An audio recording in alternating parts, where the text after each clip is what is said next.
Svrljig nikad nije izdvajao ta neka velika sredstva za doček nove godine. Jedino u što smo ulagali to je bilo ranije, ali to je bilo simbolično zaista oko novogodišnje rasvete u centru grada, to su bile neke mizerne sume. Tako da nismo imali taj problem da sada ta sredstva možemo da raspodelimo. Jesmo više puta u toku godine intervenisali kod samog Doma zdravlja gde smo im opredeljivali određena sredstva, radili smo rebalanse. Tako da i u narednoj 2021.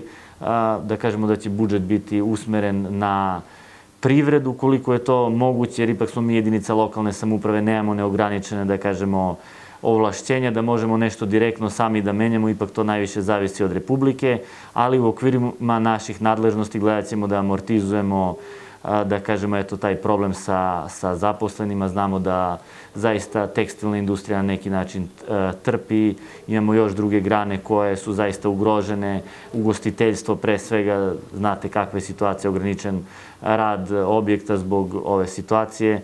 Morat ćemo da probamo da nađemo neki modus, pre svega da se obratimo državi, da zatražimo pomoć, zaista se nadam da će imati razumevanja za nas. Da kažemo da je najviše u Svrljigu konkretno tekstilna industrija, drvno-prerađivačka industrija, po tome smo zaista poznati. Drvno-prerađivačka industrija za sada nije toliko pogođena zato što ljudi nisu išli spletom okolnosti na neka letovanja, zimovanja, pa su mahom svi ulagali u neko renoviranje, da kažemo, stanova, kuće. Tekstilna industrija, da, imaju problema, pojedini najavljuju. Imamo, na primer, jednu firmu gde je vlasnik Grk, koji je svoju firmu bazirao na izvozu, 95% njegove proizvodnje ide izvoz za Grčku, to je tekstil u pitanju. Čovjek ima velikih problema, znamo kako je Grčka prošla kao jedna turistička destinacija, zemlja koja maltene pola svog prihoda verovatno ima i direktno i indirektno od turizma.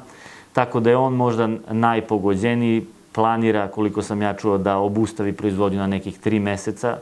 Nada se da od marta se situacija popravi, da opet pokrene proizvodnju. Ugostitelji jesu ugroženi, oni su i najavili najveća otpuštanja.